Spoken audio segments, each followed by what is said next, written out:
Hi hello ನಮಸ್ತೆ. Guarantee ಸ್ಪೆಷಲ್ಗೆ ಸ್ವಾಗತ. ನಾನು ಕಾರ್ತಿಕ್. ಬಿಹಾರದಲ್ಲಿ ಮತ್ತೆ ಬಾಹುಬಲಿಯಾಗುತ್ತಾ ಎನ್ಡಿಎ ಮೈತ್ರಿಕೂಟ. 1 ರೂಪಾಯಿಗೆ 35 ಪೈಸಾ, 1 ರೂಪಾಯಿಗೆ ₹1 29 ಪೈಸಾ. ಏನಿದು ಲೆಕ್ಕಾಚಾರ?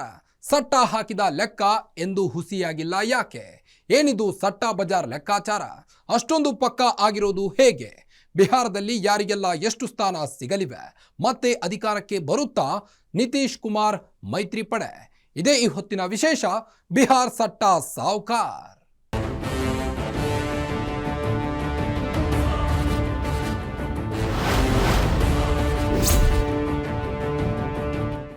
ಬಿಹಾರ್ ವಿಧಾನಸಭಾ ಚುನಾವಣೆಗೆ ಕೌಂಟ್ ಡೌನ್ ಶುರುವಾಗಿದೆ.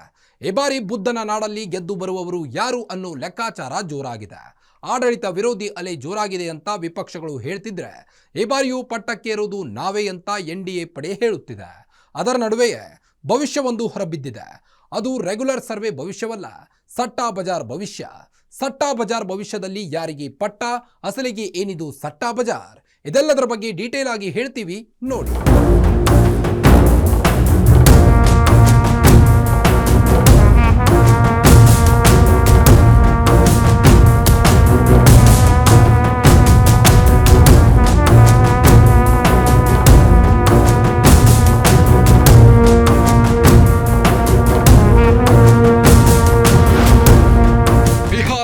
ಮತಯುದ್ಧಕ್ಕೆ ಕೆಲವೇ ದಿನಗಳು ಬಾಕಿ ಇವೆ. ಗೆದ್ದು ಬೀಗುವ ವಿಶ್ವಾಸದಲ್ಲಿ ಎಲ್ಲ ಪಕ್ಷಗಳು ಇವೆ. ಜಂಗಲ್ ರಾಜ್ ಕುಖ್ಯಾತಿ ಪಡೆದಿದ್ದ ನಾಡಿನ ದೊರೆಯಾಗಲು, ಅಧಿಕಾರಕ್ಕೇರಲು ಎನ್ಡಿಎ ಮತ್ತು ಮಹಾಗಠಬಂಧನ್ ನಡುವೆ ಮಹಾ ಸಮರವೇ ಏರ್ಪಟ್ಟಿವೆ. ನಿರಂತರ ರ್ಯಾಲಿಗಳು, ರೋಡ್ ಶೋಗಳು ನಡೆಯುತ್ತಿವೆ. ಈ ಬಾರಿಯ ಮಹಾಯುದ್ಧದಲ್ಲಿ ಗೆದ್ದು ಬರುವವರು ಯಾರು ಅನ್ನೋ ನಿರೀಕ್ಷೆಯಲ್ಲಿ ಇಡೀ ದೇಶವೇ ಕಾದು ಕೂತಿದೆ. ಇದರ ನಡುವೆಯೇ ಎನ್ಡಿಎ ಬಿಹಾರದಲ್ಲಿ ಮರಳಿ ದಿಗ್ವಿಜಯ ಸಾಧಿಸಲಿದೆ ಅಂತ ಸಟ್ಟಾ ಬಜಾರ್ ಸಮೀಕ್ಷೆ ನುಡಿದಿದೆ.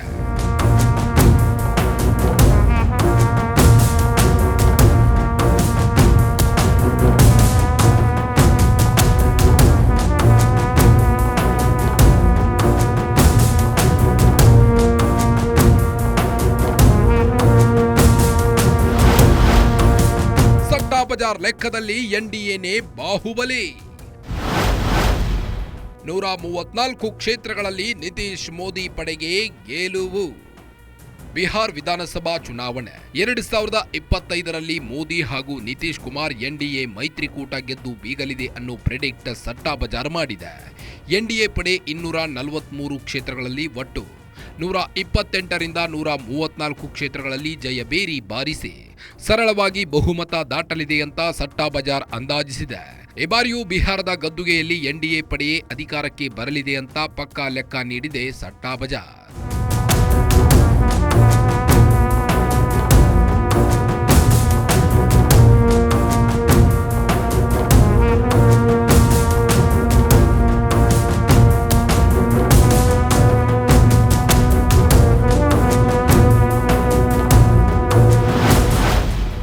ಪಕ್ಕಾ ಗ್ಯಾಂಬ್ಲಿಂಗ್ ಆಟದಲ್ಲಿ ಎನ್ಡಿಎಗೆ ಗೆಲುವು. ಬೆಟ್ ಕಟ್ಟಿದವರಿಗೆ ₹1 35 ಪೈಸೆ. ಸಟ್ಟಾ ಬಜಾರ್ ಸಮೀಕ್ಷೆ ಅಂದರೆ ಅದೊಂದು ಜನರ ನಾಡಿ ಮಿಡಿತದ ಫಲಿತಾಂಶ. ಹೀಗಾಗಿಯೇ ಉಳಿದ ಸಮೀಕ್ಷೆಗಳಿಗಿಂತ ಸಟ್ಟಾ ಬಜಾರ್ ಅಂದಾಜಿಸುವ ಫಲಿತಾಂಶಗಳ ಮೇಲೆ ಭಾರತೀಯ ಕಣ್ಣು ನೆಟ್ಟಿರುತ್ತದೆ. ಇಲ್ಲಿ ನಡೆಯುವುದು ಪಕ್ಕಾ ಬೆಟ್ಟಿಂಗ್. ಕೇವಲ ಚುನಾವಣಾ ಸಮೀಕ್ಷೆಗಳ ಮೇಲೆ ಮಾತ್ರವಲ್ಲ, ಯಾವ ರಾಜ್ಯದಲ್ಲಿ ಎಷ್ಟು ದಿನಗಳ ಕಾಲ ಮಳೆ ಬರುತ್ತೆ ಅನ್ನೋದರ ಮೇಲೆಯೂ ಕೂಡ ಬೆಟ್ಟಿಂಗ್ ನಡೆಯುತ್ತವೆ. ಅದರ ಬಗ್ಗೆ ಆಮೇಲೆ ಹೇಳ್ತೀವಿ. ಆದರೆ ಸದ್ಯ ಬಿಹಾರ್ ಚುನಾವಣೆಯಲ್ಲಿ ಸಟ್ಟಾ ಬಜಾರ್ ಬೆಟ್ಟಿಂಗ್ ಪ್ರಕಾರ ಎನ್ಡಿಎ ಗೆಲ್ಲಲಿದೆ ಅಂತ ಅಂದಾಜಿಸಲಾಗಿದೆ. ₹1 ಇಷ್ಟು ಪೈಸೆ ಅಂತ ಬೆಟ್ಟಿಂಗ್ ರೇಟ್ ನಿಗದಿ ಮಾಡಲಾಗಿದೆ. ಅದರ ಸಂಪೂರ್ಣ ವಿವರವನ್ನ ನೋಡೋದಾದ್ರೆ, ಪಲೌಡಿ ಸಟ್ಟಾ ಬಜಾರ್ನಲ್ಲಿ ನಡೀತಿರುವ ಬೆಟ್ಟಿಂಗ್ನಲ್ಲಿ ಎನ್ಡಿಎಗೆ ಗೆಲುವಿನ ಅವಕಾಶ ದೊಡ್ಡದಿದೆ. ಎನ್ಡಿಎ 128ರಿಂದ 134 ಸೀಟುಗಳನ್ನು ಗೆಲ್ಲಲಿದೆ ಅಂತ ಅಂದಾಜಿಸಲಾಗಿದೆ. ಇದನ್ನು ಒಪ್ಪಿ ಬೆಟ್ಟಿಂಗ್ ಆಡುವವರಿಗೆ ಪ್ರತಿ ರೂಪಾಯಿಗೆ 35ರಿಂದ 45 ಪೈಸೆ ಹೆಚ್ಚುವರಿ ಹಣ ನೀಡಲಾಗುತ್ತದೆ. ಒಂದು ವೇಳೆ ಗೆಲ್ಲದೆ ಹೋದಲ್ಲಿ ಆ ₹1 ಸಟ್ಟಾ ಬಜಾರ್ ಜೇಬಿಗೆ. ಇನ್ನು ಕಾಂಗ್ರೆಸ್ ಆರ್ಜೆಡಿ ಮಹಾಗಠಬಂಧನ್ 93ರಿಂದ 99 ಸೀಟ್ ಗೆಲ್ಲಲಿದೆ ಅಂತ ಅಂದಾಜಿಸಲಾಗಿದೆ. ಇದರ ಪರವಾಗಿ ಬೆಟ್ಟಿಂಗ್ ಕಟ್ಟಿದವರಿಗೆ ಪ್ರತಿ ರೂಪಾಯಿಗೆ ₹1.80 ಪೈಸೆಯಿಂದ ₹2.20 ಸಿಗಲಿದೆ. ಇನ್ನು ಬಿಜೆಪಿ ಬಿಹಾರದಲ್ಲಿ 66ರಿಂದ 68 ಸೀಟ್ ಗೆಲ್ಲಲಿದೆ ಅಂತ ಪಲೌಡಿ ಸಟ್ಟಾ ಬಜಾರ್ ಅಂದಾಜಿಸಿದೆ. ಇದರ ಪರವಾಗಿ ಬೆಟ್ಟಿಂಗ್ ಆಡಿದವರಿಗೆ ಪ್ರತಿ ರೂಪಾಯಿಗೆ 55ರಿಂದ 65 ಪೈಸೆ ಹೆಚ್ಚುವರಿ ಹಣ ಸಿಗಲಿದೆ. ಇನ್ನು ಜೆಡಿಯು 54ರಿಂದ 56 ಸ್ಥಾನ ಗೆಲ್ಲಲಿದ್ದು ಇದಕ್ಕೆ ಪ್ರತಿ ರೂಪಾಯಿಗೆ 70ರಿಂದ 80 ಪೈಸೆ ಸಿಗಲಿದೆ. ಆರ್ಜೆಡಿ 69ರಿಂದ 71 ಸ್ಥಾನ, ಬೆಟ್ಟಿಂಗ್ ಕಟ್ಟಿದವರಿಗೆ ರೂಪಾಯಿಗೆ 90ರಿಂದ ₹1 10 ಇನ್ನು ಕಾಂಗ್ರೆಸ್ ಬಗ್ಗೆ ಅಂಕಿ ಸಂಖ್ಯೆಗಳನ್ನು ಅಂದಾಜಿಸಿದ ಸಟ್ಟಾ ಬಜಾರ್ ಕಡಿಮೆ ಸ್ಥಾನ ಎಂದಿದೆ. ಇದರ ಪರವಾಗಿ ಬೆಟ್ಟಿಂಗ್ ಕಟ್ಟಿದವರಿಗೆ ಅಂದುಕೊಂಡಂತೆ ಫಲಿತಾಂಶ ಬಂದಲ್ಲಿ ರೂಪಾಯಿಗೆ ₹2.50 ಸಿಗಲಿದೆ.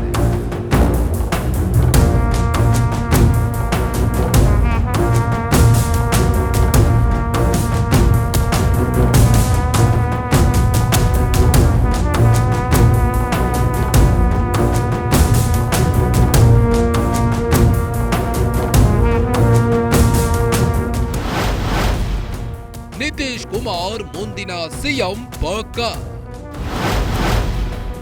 ನಿತೀಶ್ಗೆ ಜೈ ಅಂತ ಸಟ್ಟಾ ಬಜಾರ್ ಭೇಟಿ.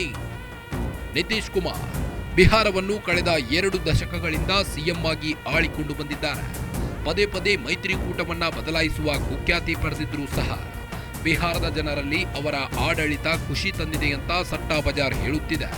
ಫಲೋಡಿ ಸಟ್ಟಾ ಬಜಾರ್ ಯಾವುದರ ಮೇಲೆ ಬೆಟ್ಟಿಂಗ್ ಹಣಕ್ಕೆ ಪ್ರತಿಯಾಗಿ ನೀಡುವ ಹೆಚ್ಚುವರಿ ಹಣ ಕಡಿಮೆ ಇರುತ್ತದೆಯೋ ಅದು ಗೆಲುವಿನ ಕುದುರೆ ಅನ್ನೋದು ನಿಯಮ. ಅದರ ಪ್ರಕಾರ ನಿತೀಶ್ ಕುಮಾರ್ ಮುಂದಿನ ಸಿಎಂ ಅನ್ನೋ ಬೆಟ್ಟಿಂಗ್ನಲ್ಲಿ ರೂಪಾಯಿಗೆ 40ರಿಂದ 45 ಪೈಸೆ ನಿಗದಿ ಮಾಡಲಾಗಿದೆ.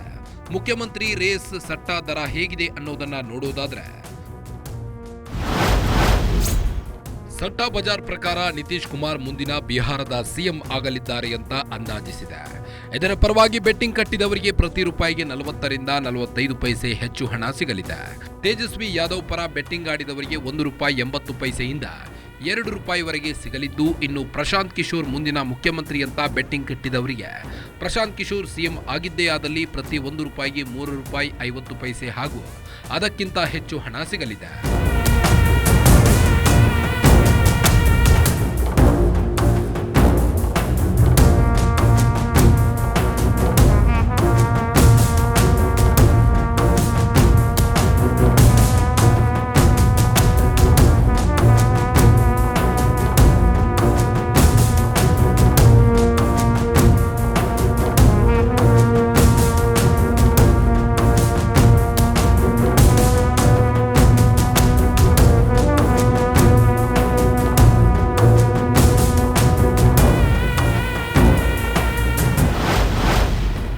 ಸಟ್ಟಾ ಬಜಾರ್ ಸಮೀಕ್ಷೆ ಸುಳ್ಳಾಗಿದ್ದೇ ಇಲ್ಲ. ಲೋಕಸಭೆ ಚುನಾವಣೆಯಲ್ಲೂ ನಿಜವಾಗಿತ್ತು ಭವಿಷ್ಯ.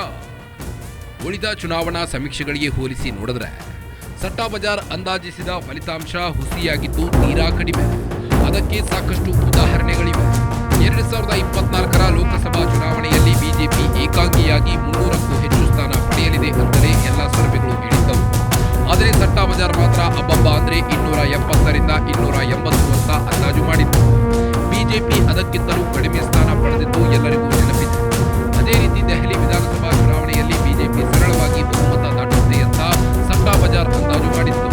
ಇನ್ನು ಅಮೆರಿಕ ಅಧ್ಯಕ್ಷೀಯ ಚುನಾವಣೆಯ ವೇಳೆಯೂ ಸಟ್ಟಾ ಬಜಾರ್ ಈ ಬಾರಿ ಟ್ರಂಪ್ ಅಧ್ಯಕ್ಷರಾಗಲಿದ್ದಾರೆ ಅಂತಲೇ ಪ್ರೆಡಿಕ್ಟ್ ಮಾಡಿತ್ತು. ಅದು ನುಡಿದ ಬಹುತೇಕ ಭವಿಷ್ಯಗಳು ನಿಜವಾಗಿವೆ. ಈಗ ಬಿಹಾರ್ ವಿಧಾನಸಭಾ ಚುನಾವಣೆಯಲ್ಲಿ ಎನ್ಡಿಎಗೆ ಬಹುಪರ ಗೆದ್ದಿದೆ. ಇದು ಎಷ್ಟು ನಿಜವಾಗುತ್ತೆ ಅನ್ನೋದು ಗೊತ್ತಾಗಲು ಕೆಲವು ದಿನಗಳು ಬಾಕಿ ಇವೆ.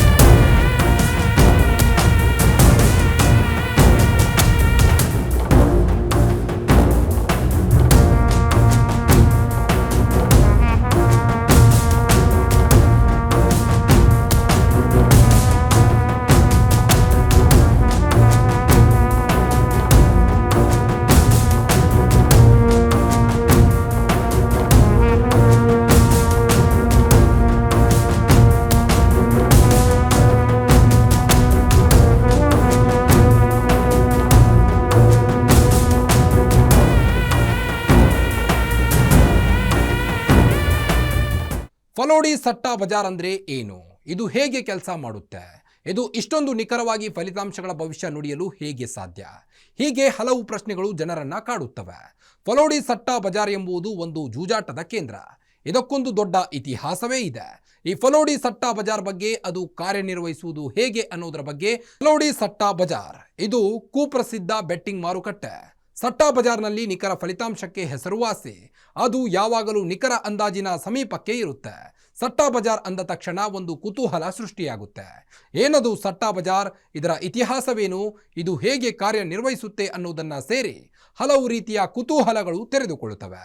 ಅದರ ಬಗ್ಗೆ ಸಂಪೂರ್ಣವಾಗಿ ನಾವು ಹೇಳ್ತೀವಿ, ನೋಡೋಣ ಬನ್ನಿ.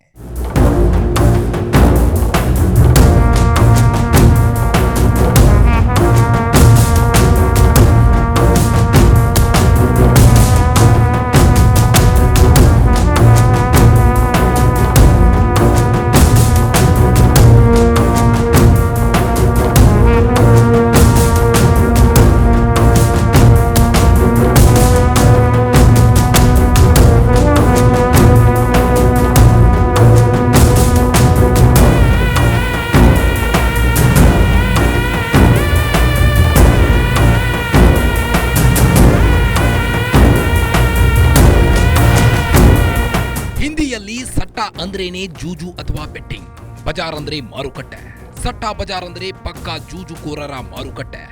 ಇದಕ್ಕೆ ಕಾನೂನಿನ ಮಾನ್ಯತೆ ಇಲ್ಲ, ಇದು ಪಕ್ಕಾ ಅಕ್ರಮದಂಧೆ. ಆದರೂ ಕೂಡ ಜನರು ಸಟ್ಟಾ ಬಜಾರ್ನತ್ತ ಕುತೂಹಲದ ಕಣ್ಣುಗಳನ್ನಿಟ್ಟುಕೊಂಡು ನೋಡುತ್ತಾರೆ. ಕಾರಣ ಅದು ಆಡುವ ಆಟವೇ ಅಂತದ್ದು. ಇದು ಪರಸ್ಪರ ಒಪ್ಪಂದ ಹಾಗೂ ನಂಬಿಕೆಗಳ ಮೇಲೆ ನಡೆಯುವಂತ ಬೆಟ್ಟಿಂಗ್ ವ್ಯವಹಾರದ ಮಾರುಕಟ್ಟೆ. ಇದಕ್ಕೆ ಪಲೌಡಿ ಸಟ್ಟಾ ಬಜಾರ್ ಅನ್ನೋದಕ್ಕೆ ಕಾರಣ ಇದು ರಾಜಸ್ಥಾನದ ಪಲೌಡಿ ಅನ್ನೋ ಗ್ರಾಮದಲ್ಲಿರೋ ಬಜಾರ್.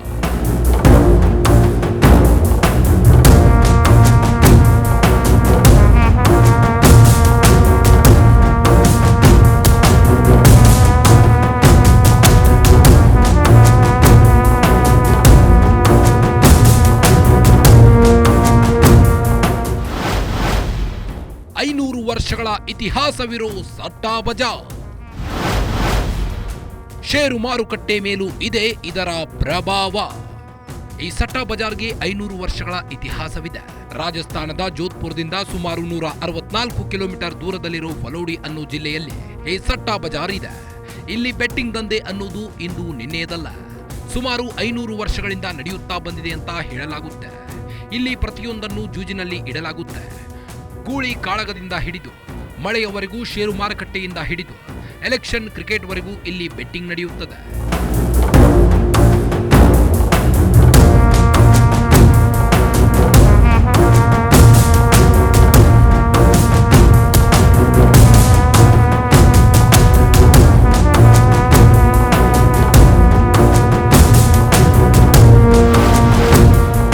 ಜಾಣ್ಮೆ ಮತ್ತು ಗಟ್ಟಿ ಹಣೆ ಬರಹ ಇದ್ದವರೇ ಇಲ್ಲಿ ಕಿಂಗ್. ನಿತ್ಯ ನಡೆಯುತ್ತೆ ಕೋಟ್ಯಾಂತರ ರೂಪಾಯಿ ವ್ಯವಹಾರ. ಸಟ್ಟಾ ಬಜಾರ್ ಅಂದ್ರೆ ಸುಖ ಸುಮ್ಮನೆಯಲ್ಲ.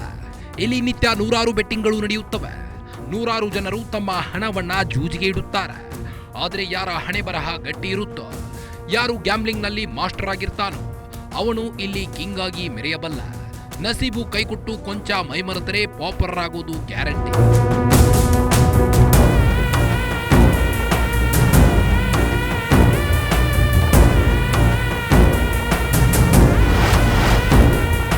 ಮಾರುಕಟ್ಟೆಯನ್ನ ಆಳೋದು ಎರಡೇ ಶಬ್ದಗಳು. ಕಾಣ ಲಗಾಣ ಮೇಲೆ ನಿಂತಿದೆ ಸಟ್ಟಾ ಬಜಾರ್. ಸಟ್ಟಾ ಬಜಾರ್ನಲ್ಲಿ ನೂರಾರು ವರ್ಷಗಳಿಂದ ಚಾಲ್ತಿಯಲ್ಲಿರುವುದು ಎರಡು ಶಬ್ದಗಳು, ಕಾಣ ಮತ್ತು ಲಗಾಣ. ಕಾಣ ಅಂದ್ರೆ ಪಕ್ಕ ಗೆಲ್ಲುವ ಕುದುರೆ ಮೇಲೆ ಬೆಟ್ಟು ಕಟ್ಟುವುದು. ಲಗಾಣ ಅಂದ್ರೆ ಗೆಲುವಿನ ಹತ್ತಿರ ಇರೋ ಕುದುರೆಗಳ ಬಾಲ ಹಿಡಿಯುವುದು. ಈ ಎರಡು ಶಬ್ದಗಳೇ ಇಡೀ ಸಟ್ಟಾ ಬಜಾರನ್ನು ಆಳುತ್ತವೆ. ಈ ಎರಡು ಶಬ್ದಗಳ ಮೇಲೆ ಇಡೀ ಬೆಟ್ಟಿಂಗ್ ದಂಧೆ ನಿಂತಿದೆ.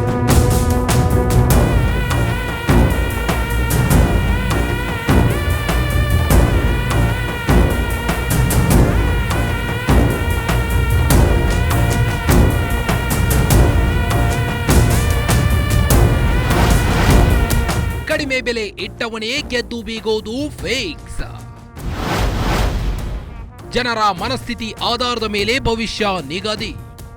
ಯಾವ ಪಕ್ಷದ ಮೇಲೆ, ಯಾವ ಟೀಮ್ ಮೇಲೆ, ಯಾವ ಗೂಳಿಯ ಮೇಲೆ ಬೆಟ್ಟಿಂಗ್ ಆಡುವವರಿಗೆ ಕಡಿಮೆ ಪ್ರಮಾಣದಲ್ಲಿ ಹೆಚ್ಚುವರಿ ಹಣ ನೀಡಲಾಗುತ್ತೋ ಅದೇ ಗೆದ್ದು ಬೀಗುತ್ತೆ ಅನ್ನೋದು ಸಟ್ಟಾ ಬಜಾರ್ನ ಅಲಿಖಿತ ನಿಯಮ.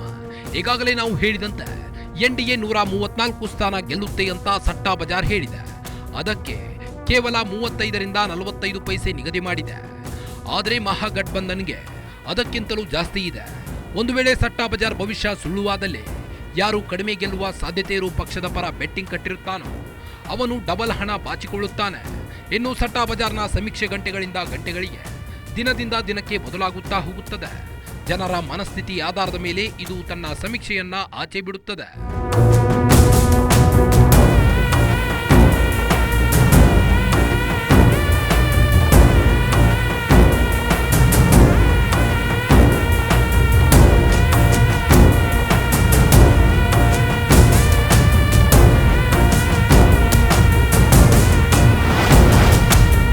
ಎಲ್ಲ ರಾಜ್ಯಗಳಲ್ಲಿ ಇದ್ದಾರೆ ಸಟ್ಟಾ ಏಜೆಂಟ್ಗಳು. ಆಯಾ ರಾಜ್ಯಗಳ ಸರ್ವ ಮಾಹಿತಿ ಅವರ ಜೇಬಲ್ಲಿ. ಇನ್ನು ಸಟ್ಟಾ ಬಜಾರ್ ಹೇಗೆ ಕಾರ್ಯನಿರ್ವಹಿಸುತ್ತೆ ಅನ್ನೋದನ್ನ ನೋಡ್ತಾ ಹೋದ್ರೆ ದೇಶದ ಎಲ್ಲ ರಾಜ್ಯಗಳಲ್ಲಿ ಈ ಸಟ್ಟಾ ಬಜಾರ್ನ ಏಜೆಂಟ್ಗಳಿದ್ದಾರೆ. ಅವರು ಆಯಾ ರಾಜ್ಯದ ರಾಜಕಾರಣದ ಟ್ರೆಂಡ್, ಜಾತಿ ಸಮೀಕರಣ ಹಾಗೂ ಜನರ ಭಾವನೆಗಳು ಯಾವ ಪಕ್ಷದತ್ತ ಇದೆ ಅನ್ನೋದನ್ನ ದಿನದಿಂದ ದಿನಕ್ಕೆ ಮಾಹಿತಿ ನೀಡುತ್ತಾರೆ.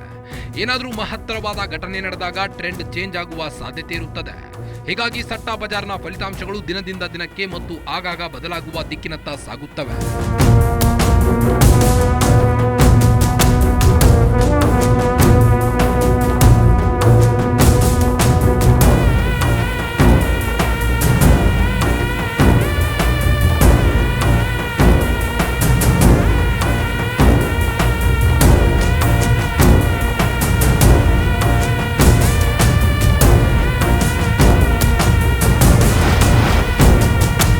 ಬೆಳಗ್ಗೆ 10 ಗಂಟೆಗೆ ಸಟ್ಟಾ ಬಜಾರ್ ಓಪನ್. 5 ಗಂಟೆ ಹೊತ್ತಿಗೆ ಕೋಟ್ಯಾಂತರ ರೂಪಾಯಿ ಬೆಟ್ಟಿಂಗ್. ಇನ್ನು ಸಟ್ಟಾ ಬಜಾರ್ ನಿತ್ಯ ಬೆಳಗ್ಗೆ 10 ಗಂಟೆಗೆ ಓಪನ್ ಆಗುತ್ತದೆ. ಹೇಗೆ ಭಾರತೀಯ ಷೇರು ಮಾರುಕಟ್ಟೆ 9:15ಕ್ಕೆ ಓಪನ್ ಆಗಿ 3:30ಕ್ಕೆ ಕ್ಲೋಸ್ ಆಗುವುದರ ಮೂಲಕ ಅಂದಿನ ಷೇರು ಮಾರುಕಟ್ಟೆಯ ಭವಿಷ್ಯ ಹೇಳುತ್ತದೆಯೋ ಅದೇ ರೀತಿ ಈ ಸಟ್ಟಾ ಬಜಾರ್ ಕೂಡ ನಿತ್ಯ ಬೆಳಗ್ಗೆ 10 ಗಂಟೆಗೆ ಶುರುವಾಗುತ್ತದೆ. 5 ಗಂಟೆ ಕರೆಕ್ಟ್ ಆಗಿ ಕ್ಲೋಸ್ ಆಗುತ್ತೆ. ಈ ನಡುವೆ ಎಲ್ಲ ಕೋಟ್ಯಾಂತರ ರೂಪಾಯಿ ಜೂಜುಗಳು ನಡೆದು ಹೋಗುತ್ತವೆ. ಯಾವುವು ಕೂಡ ರಾಜಾರೋಷವಾಗಿ ನಡೆಯುವುದಿಲ್ಲ, ತುಂಬಾ ಗೌಪ್ಯವಾಗಿ ನಡೆಯುತ್ತವೆ. ಬೆಟ್ಟಿಂಗ್ ಆಟ ಇಟ್ಟವರು ಆಡುವವರು ಪರಸ್ಪರ ಪರಿಚಯವಿರುವುದಿಲ್ಲ. ಎಲ್ಲವೂ ಇಲ್ಲಿ ಕದ್ದು ಮುಚ್ಚಿ ನಡೆಯುತ್ತದೆ. ಅದರಲ್ಲೂ ಈಗ ಡಿಜಿಟಲ್ ಪೇಮೆಂಟ್ ಬಂದಿರುವುದರಿಂದ ಬೆಟ್ಟಿಂಗ್ ಕಟ್ಟುವವನು ಡಿಜಿಟಲ್ ಪೇಮೆಂಟ್ ಮೂಲಕವೇ ಕಟ್ಟುತ್ತಾನೆ. ಗೆದ್ದಲ್ಲಿ ಅದರ ಲಾಭವನ್ನ ಡಿಜಿಟಲ್ ಪೇಮೆಂಟ್ ಮೂಲಕವೇ ಪಡೆಯುತ್ತಾನೆ.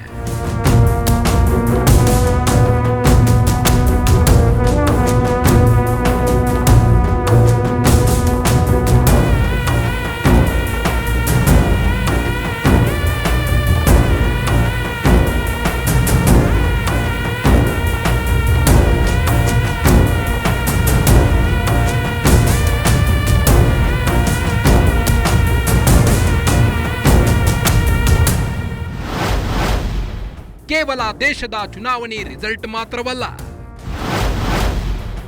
370ನೇ ವಿಧಿ ರಾಮ ಮಂದಿರ ಭವಿಷ್ಯವೂ ನಿಜ. ಈಗಾಗಲೇ ಹೇಳಿದಂತೆ ಸಟ್ಟಾ ಬಜಾರ್ನಲ್ಲಿ ನಡೆಯೋ ಬೆಟ್ಟಿಂಗ್ ಕೇವಲ ಸೀಮಿತ ಕ್ಷೇತ್ರಗಳಿಗೆ ಮಾತ್ರವಲ್ಲ. ರಾಜಸ್ಥಾನದಲ್ಲಿ ಮಳೆಗಾಲ ಎಷ್ಟು ದಿನ ಇರಲಿದೆ ಅನ್ನೋದರಿಂದ ಹಿಡಿದು ಈ ವರ್ಷ ಒಟ್ಟು ಎಷ್ಟು ಚಂಡಮಾರುತಗಳು ಬೀಸಲಿವೆ ಅನ್ನೋದರವರೆಗೂ ಬೆಟ್ಟಿಂಗ್ ನಡೆಯುತ್ತವೆ. ಈ ಹಿಂದೆ 2014ರಲ್ಲಿ ಮೊದಲ ಬಾರಿ ನರೇಂದ್ರ ಮೋದಿ ನೇತೃತ್ವದಲ್ಲಿ ಬಿಜೆಪಿ ಕೇಂದ್ರದಲ್ಲಿ ಅಧಿಕಾರಕ್ಕೆ ಬಂದಾಗ ಸಟ್ಟಾ ಬಜಾರ್ನಲ್ಲಿ ಆರ್ಟಿಕಲ್ 370 ರದ್ದು ಹಾಗೂ ಅಯೋಧ್ಯೆಯಲ್ಲಿ ರಾಮ ಮಂದಿರ ನಿರ್ಮಾಣ ಆಗುವುದರ ಕುರಿತು ಕೂಡ ಬೆಟ್ಟಿಂಗ್ಗಳು ಜೋರಾಗಿ ನಡೆದಿದ್ದವು. ಈ ವಿಷಯದಲ್ಲಿ 2 ಮೋದಿ ಸರ್ಕಾರದ ಸಮಯದಲ್ಲಿ ಆಗಲಿವೆ ಅಂತ ಸಟ್ಟಾ ಬಜಾರ್ ಭವಿಷ್ಯ ನುಡಿದಿತ್ತು. ಅವು ಕೂಡ ಸಟ್ಟಾ ಬಜಾರ್ ನುಡಿದ ಭವಿಷ್ಯದಂತೆಯೇ ಆದವು. ಪ್ರಧಾನಿ ಮೋದಿ ತಮ್ಮ 2ನೇ ಅವಧಿ ಸರ್ಕಾರದಲ್ಲಿ ಆರ್ಟಿಕಲ್ 370 ರದ್ದು ಆಯಿತು ಮತ್ತು ಅಯೋಧ್ಯೆಯಲ್ಲಿ ರಾಮ ಮಂದಿರ ನಿರ್ಮಾಣವೂ ಆಯಿತು.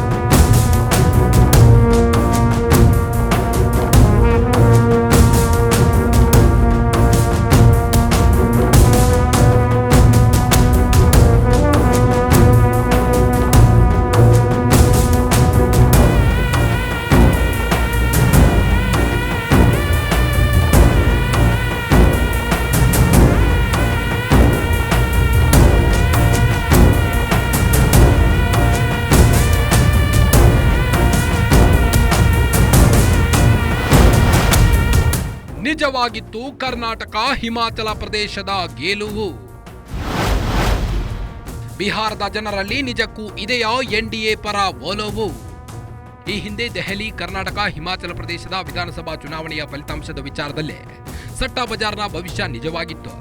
ದೆಹಲಿಯಲ್ಲಿ ಬಿಜೆಪಿ ಗೆದ್ದರೆ ಹಿಮಾಚಲ ಪ್ರದೇಶ ಮತ್ತು ಕರ್ನಾಟಕದಲ್ಲಿ ಕಾಂಗ್ರೆಸ್ ಗೆದ್ದು ಅಧಿಕಾರ ಗದ್ದುಗೆ ಏರಿತ್ತು.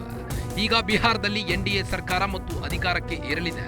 134 ಕ್ಷೇತ್ರಗಳನ್ನು ಗೆದ್ದು ಸರಳ ಬಹುಮತದೊಂದಿಗೆ ಸರ್ಕಾರ ರಚಿಸಲಿದೆ ಅಂತ ಸಟ್ಟಾ ಬಜಾರ್ ಭವಿಷ್ಯ ನುಡಿದಿದೆ. ನವೆಂಬರ್ 6 ಮತ್ತು 11ರಂದು 2 ಹಂತಗಳಲ್ಲಿ ಚುನಾವಣೆ ನಡೆಯಲಿದೆ. ನವೆಂಬರ್ 14ಕ್ಕೆ ಫಲಿತಾಂಶ ಬರಲಿದೆ. ಸಟ್ಟಾ ಬಜಾರ್ ಭವಿಷ್ಯ ನಿಜವಾಗುತ್ತಾ ಅನ್ನೋದು ಗೊತ್ತಾಗಲು ನವೆಂಬರ್ 14ರವರೆಗೆ ಕಾಯಲೇಬೇಕು.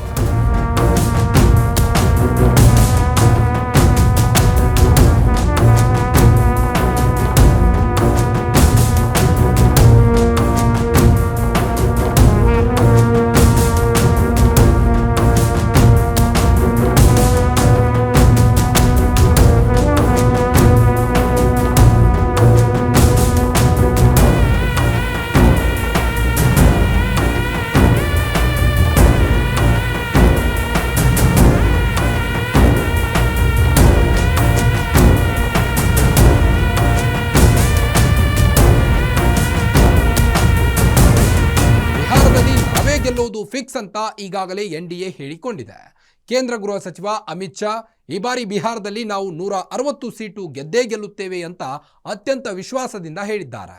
ಮತ್ತೊಂದು ಕಡೆ ಮಹಾಗಠಬಂಧನ್ ಈ ಬಾರಿ ಬಿಹಾರದಲ್ಲಿ ಎನ್ಡಿಎ ಧೂಳಿಪಟ ಆಗಲಿದೆ ಅಂತಿದೆ. ಸಟ್ಟಾ ಬಜಾರ್ ಎನ್ಡಿಎಗೆ ಪಕ್ಕಾ ಬಹುಮತ ಅಂತಿದೆ. ಈ ಎಲ್ಲ ಕುತೂಹಲಕ್ಕೂ ನವೆಂಬರ್ 14ಕ್ಕೆ ತೆರೆ ಬೀಳಲಿದೆ. ಇದಾಗಿತ್ತು ಈ ಹೊತ್ತಿನ ಗ್ಯಾರಂಟಿ ಸ್ಪೆಷಲ್.